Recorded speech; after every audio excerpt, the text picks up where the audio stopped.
ቀለበት እንድታደርግልኝ እፈልጋለሁ። እምርሽ ነው? አዎ። እንዴ ከመቼ ጀምሮ ነው ቀለበት እምነት መሆን የጀመረው?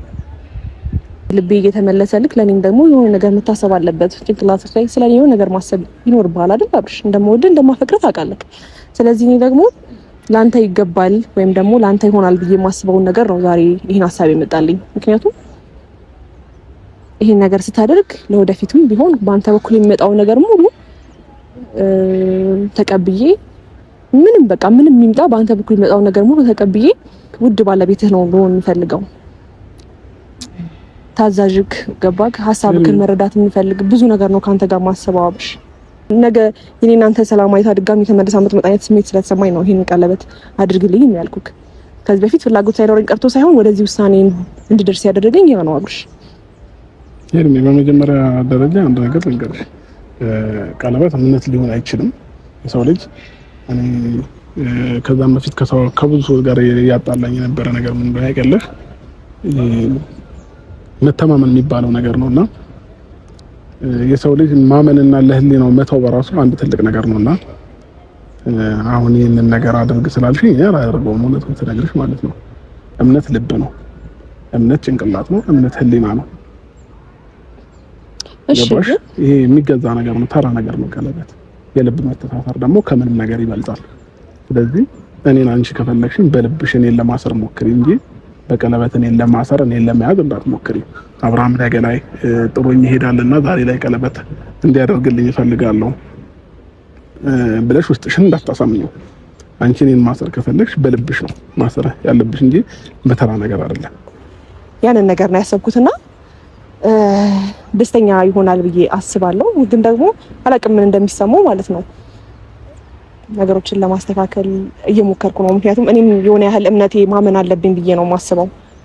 ስለዚህ ይሄን ነገር ጠይቀዋለሁ ማለት ነው። ወይ ጉዴ ፈላ ጤናዊስ ደህና ነህ? እያንዳንዱ ነገር የምታወሪውን ሰምቻለሁ። ደህና ነህ ወይ? ጌታ የሆነ የኮቴ ድምፅ ራሱ የለውም። ጌታን እያማሽኝ ነበር። ደህና ነህ? እንዴት ነህ? እያሞክ አልነበረም? ሰምቻለሁ። ካሜራማን ንገራት አካየኝ ቆይታላ አትናገርም እንዴ? ነይ ቀጥዩ ቆመሽ እንዴ? አይደለም እንዴ? አይደለም ጠፋብኝ። ከመጣሁ 2 ደቂቃ ሆኖኛል። ማርያም በል ሐሳቤንማ እንዴ ከጀርባውን አሰማም ነው ወደዚህ ቀጥዩ። እየሰማሁሽ ነበረ። ምንድን ነው የፈለግሽው ከኔ?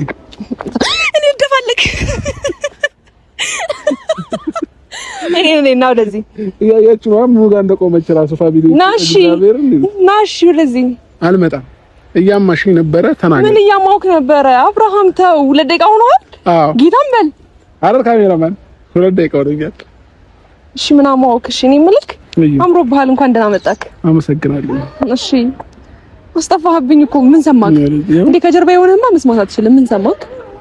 ንገረኝ። አይ ችግር የለውም። ያልሻቸው ነገሮች በሙሉ ትክክል ናቸው። በእናትህ ሰምተሃል?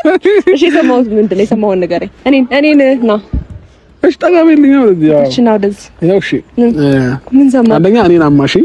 እሺ ምን እያልኩ ግን እንደዚህ አይባልም። ገባሽ? የሰው ልጅ ይከፋዋል ይደብረዋል ማለት አለብሽ። የምታወራቸው ነገሮች እኔን ያስከፋል። ገባሽ? ስለዚህ ስነ ስርዓት ነሽ። ስነ ስርዓትሽ ነው ግን ታያለሽ። ሰምቼሻለሁ። የሰማሁትን ሰምቼሻለሁ። ለማንኛውም ሐሳቤን ግን መናገር የፈለጉትን ሐሳብ እንዳልሰማኸኝ ተስፋ አለኝ። እንዲህ ከጀርባዬ የሆነ ሰው አይኔን እያየክ ነበረ። ዛሬውን ሐሳብ ይዤ ነው የመጣሁት። ባይዘው ኦኬ የሚገርም ሰምቼዋለሁ። ምን እንደገሚልኝ የምርክና? አዎ በማርያም ሰምተሃል? ኧረ ብትሰማማ እንደዚህ ተረጋግተህ እንትን አትልም እንዴ? የሚያረጋጋ አይደለም። ኦኬ አትንገሪኝ፣ በቃ ይቅርብኝ። አይደለም ነገሩ እንደዛ ሳይሆን እንዴ ሐሳቤን ቀለል ልታደርገው አይገባም። ስለዚህ ያሰብኩትን ሐሳብ ቅድሚያ ተረዳኝ እንዴ። ኦኬ እሺ ምን ልረዳ? አሜቱን ነው እንዴ ሰማኸው እንዴ? ያማሽኝ ነበርኩ አልኩኝ። በቃ ስለኔ እያወራሽ ነበር አልነበረም? እያወራው ነበረ እንዴ። ጠርቼህ አይደል እንዴ? እሺ ከዛስ? እና ስለአንተ ምን አወራው መሰለክ? አሁን አታስጠፋኝ። በቃ እኔ አሁን ልንገርክ፣ እኔ ሀሜተኛ አይደለሁም። ምን መሰለክ? ደህና ነህ? ደህና ነኝ እግዚአብሔር ይመስገን። ክብሩ ይስፋ ለመድኃኒዓለም። አሜን። ክብሩ ይስፋ ለመድኃኒዓለም። እኔ የምልክ ያው ይቅርታህን ከተቀበልኩ በኋላ ማለት ነው አንዳንድ ሀሳቦች በቤተሰቤም አይ የሚያስከፋ ከሆነ አትንገሪኛ። ምንም የሚያስከፋ ነገር አይደለም አብርሃም። እኔ አንተ የሚያስከፋ ነገር ተናገር አልሽ እኮ እንደዚህ ቆማ አታወራኝም ነበር አልሽ። ስለዚህ አሁን ካንቺ ጋር መደባበርም መከፋፋትም ምንም ስለማልፈልግ እኔ አባት እኔ ምንም አንተን የሚያስደብር ነገር በፍጹም ነው ማላረገው። ባስበው ራሱ ቢከፋኝ ራሱ ታውቃለህ። ተው እንጂ እንዴ ሞራል አትስጠኝ እንጂ። ግን ደግሞ አንተን ያስከፋል ሳይሆን ነገሩ ይሄን ሐሳብ እንዴት አመጣሽው ብለህ ልትደነግጥ ይገባ ነበር። ስለዚህ ያወራሁት የነበረው ነገር አልሰማህም ነው ያልኩህ። እሺ ኦኬ። እና ምንድነው በደንብ አዳምጠኝ እሺ። ከልብህ ሆነህ ስማኝ። ምናልባት ይሄን ሐሳብ ሳመጣ ልትደነግጥም እንዴት አሰበችው ምናምን ልትል አይገባም። እንዴት እንዳሰብኩት ቅድሚያ ልንገርህ እሺ። እሺ አሰማምክ ነው ኦኬ ነገር ነው የሚመስለው። ስለዚህ ከልብህ ስማኝ እሺ። ምን አሰብኩ መሰለክ?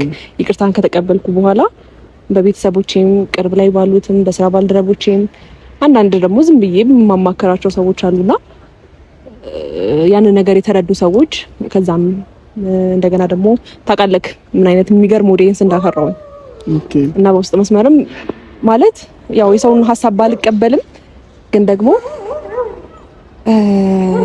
አብርሃም ድጋሚ ጥሎሽ ይሄዳል አብርሃም